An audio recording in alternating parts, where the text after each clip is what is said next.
The kids have this saying that when something isn't adding up, they say the math ain't mathing. And every time I hear it, I laugh. But the other day I heard it and it just did something to me, because sometimes the math ain't mathing simply because you don't understand the teacher. And let me explain to you what I mean. See, God adds by subtracting sometimes, and sometimes he subtracts by adding. So sometimes we go through periods to where we start losing friends. We might lose a job. We might almost lose our mind. We've all been there. But it's in those moments God is preparing you for what's next. See, in life, you can get so comfortable that you on autopilot. You get up, you're doing the same thing, whatever, you're comfortable. And sometimes being comfortable, there's no growth. So what God starts doing is he comes in and he shakes up the atmosphere. You know, your friend circle, now you find out that they talking behind your back. You find out that, you know, you didn't went to this person and you bared your all to them. And then you turn around, you go on social media and you hearing your news indirectly. So what God is doing is he's subtracting, because he got a blessing with your name on it over here. Like over here, he has the blessing over there. But in order for you to get over there, he got to start subtracting some stuff. A lot of times that blessing that's waiting for you can't happen because of who you're connected to or who has connection to you. Let me tell you a story. My youngest son, he's 12 years old.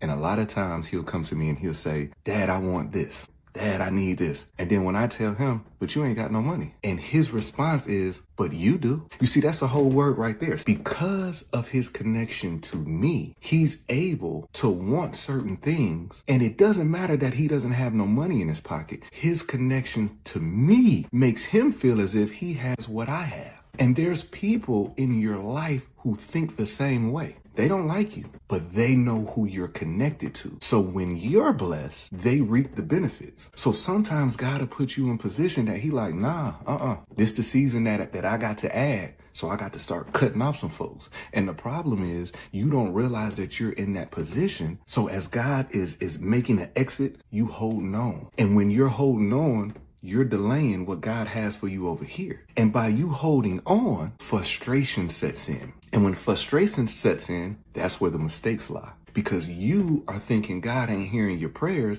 and God is saying, "I just need you to let go." That's it. But you are so afraid to let go because this is familiar. And being familiar brings comfort. And nobody wants to be uncomfortable. Some of the times in my life where I was the most uncomfortable, like I woke up in the morning and I'm just like, "God, I don't know what you're doing," but something's gotta be greater on the other side. But I knew, because I was so uncomfortable, God was trying to push me over here. And this is my message to anybody out there right now. You might be going through something in your life that you deem is just unfathomable. And it has you looking up to like, man, what is going on? That, my friend, is where the growth begins. And what you have to start doing is look at who's around you. Look at your situations. You see, a lot of times when people in their job, right, they're at their job and they feel just uncomfortable. They feel like, man, I know this ain't for me. The first mistake that they do, they lean on their own understandings and they walk off the job. Now you unemployed for going on a year because God didn't tell you to do that. But sometimes you being uncomfortable in that position because he's pushing you, but that push looks like, okay, let me learn what this next person is doing. Let me learn how this company is running. Let me learn how my manager I can't stand. So when I become a manager, I'm not going to do the same thing that they're doing. Everything that I don't like, let me take a mental note and be like, okay, this is what I'm going to do. In marriages, if you grew up in a household to where there was fighting and screaming, you take that and you apply it to your relationships. And then what you say is, well, I grew up and I saw nothing but violence and yelling. No. That's a poor man's excuse. Because although you've seen that, you know what that did to you. So when you move on to a relationship, you know how that feels. So basically, you have a blueprint of what not to do. We come on this social media and we spend so much time looking at things that don't benefit us. And when the things that don't benefit us, they're entertaining. They're salacious, because a lot of times you don't like where you at in life and you just want to see other people lower. And I'm a firm believer, like I started this off, that God's math is funny. If you come across this video, there's something in your life that God wants you to see. Now, I'm not saying I'm the end all be all. Trust me, I'm not saying that.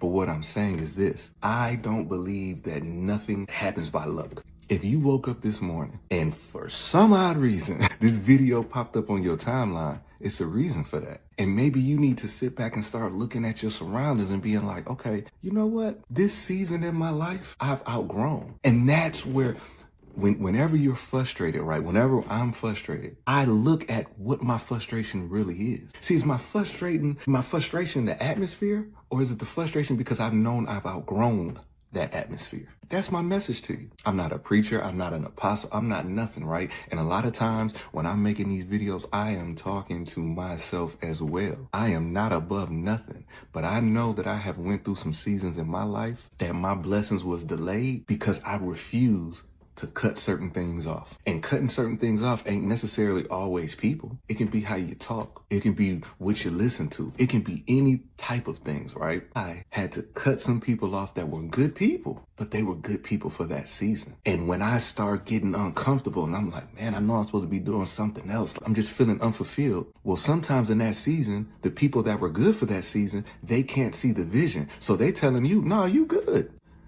No, you good. Stay right here. And it's no fault of them because they have served their purpose for that season. So anyways, I hope that somebody took something out of this video and applied it to their life. The blessing is here. You just got to let go of some stuff here. God's math is not man's math. So yes, the math might not be mathing, but when you understand the teacher, it makes more sense.